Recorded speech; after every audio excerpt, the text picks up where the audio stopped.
नमस्कार। स्वागत है आपका फ्लाइट ज्ञान में। मैं हूं आपकी कप्तान संध्या और यह है आपका नया एविएशन स्पेस, जहां हम बात करेंगे रियल फ्लाइंग फैक्ट्स, सेफ्टी की स्टोरीज और वो सब जो आपको हर उड़ान भरने से पहले पता होनी चाहिए। हर सोमवार एक नए एपिसोड के साथ, जहां हम आपको एक नई बात बताएंगे एविएशन के बारे में। अगर आप फ्रीक्वेंट फ्लायर हैं या नर्वस हो जाते हैं या एविएशन के स्टूडेंट हैं या बस क्यूरियोसिटी है, तो ये चैनल फ्लाइट ज्ञान आपके लिए ही बना है। आज के इस पहले एपिसोड में हम बात करेंगे कि अगर आप एक यात्री हैं तो क्यों आप विमान कर्मी दल से अपने सामान को उठाने के लिए ना कहें। आज हम बात करने जा रहे हैं एक ऐसे टॉपिक की जो लगती काफी आम बात है, लेकिन असल में यह एक काफी गंभीर बात है जिस पे हालांकि ध्यान नहीं दिया जाता है। क्या आप मेरा बैग उठा के ऊपर रख सकती हैं? यह लाइन आपने सुना भी होगा या खुद कभी पूछा भी होगा, या फिर देखा होगा वायरल रील्स जहां लोग क्रू पे चिल्ला रहे होते हैं या बदतमीजी से बात कर रहे होते हैं, कहते हैं कि ये तुम्हारा काम है। चलिए आज इसे समझते हैं, क्योंकि ये सिर्फ गलत ही नहीं, हानिकारक भी है। आप जब फ्लाइट में चढ़ते हैं, क्या आपने कभी सोचा है कि उस वक्त क्रू क्या क्या कर रहा होता है?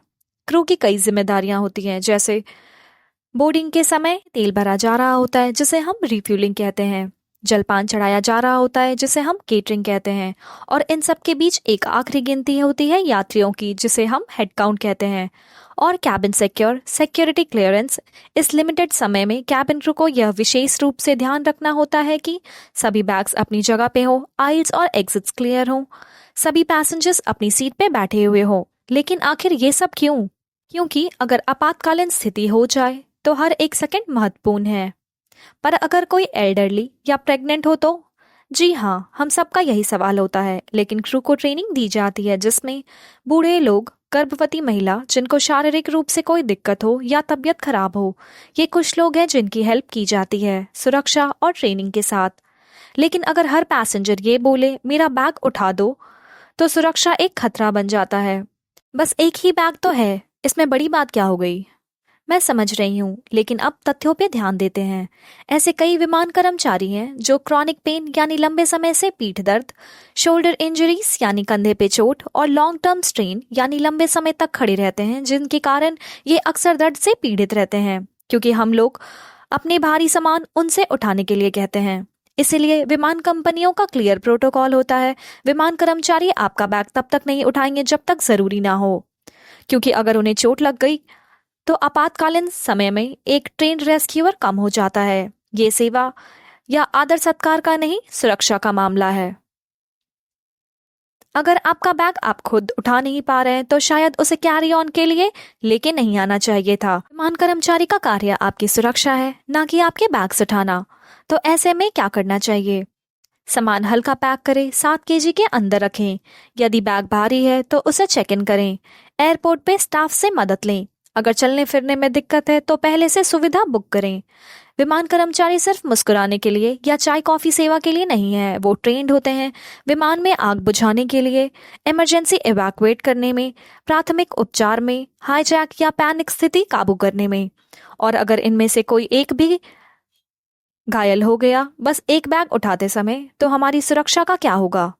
आइए हम सब भी मिलकर इनकी सुरक्षा का ध्यान रखते हैं, क्योंकि कैबिन क्रू भी हमारी तरह एक इंसान है। वो लोग भी अपनी फैमिली से दूर हैं, घंटों खड़े रहते हैं, और सबसे ज्यादा जरूरी, वो समय आने पर आपकी जान बचाने के लिए वहां होते हैं। सोचिए, अगर इमरजेंसी में वही क्रू मेंबर चोट के कारण आप तक ना पहुंच पाए, क्या आप तैयार हैं उस रिस्क के लिए? याद रखें, सम्मान देना भी एक सुरक्षा का हिस्सा है, उनके लिए भी और हमारे सहयात्रियों के लिए भी। तो अगली बार जब भी आप फ्लाइट पे चढ़ें, ध्यान रखें एयरलाइंस के नियम का पालन करें, क्योंकि सुरक्षा के साथ उड़ान भरना हम सबकी जिम्मेदारी है। क्रू का काम आपकी जान बचाना है, ना कि आपके बैग संभालना। अगली बार जब आप क्रू से कुछ मांगे या सीट बेल्ट साइन की वजह से क्रू को आप तक पहुंचने में देरी हो, तो एक बार रुककर जरा सोचें कि क्या आप भी उनकी सेफ्टी के बारे में सोच रहे हैं। यह था फ्लाइट ज्ञान, जहां हम डर नहीं समझ देते हैं, जहां सुरक्षा सिर्फ एक नियम नहीं, एक सोच है। लाइक, शेयर और सब्सक्राइब जरूर करें। अपने विचार कमेंट्स में लिखिए। अगर आपको ये वीडियो वैल्यूएबल लगा हो तो लाइक करें और ज्यादा से ज्यादा शेयर करें। मिलते हैं अगले सोमवार एक नए एपिसोड के साथ, क्योंकि एविएशन सिर्फ सुर्खियों वाले समाचार नहीं, समझदारी और जिम्मेदारी भी है। धन्यवाद।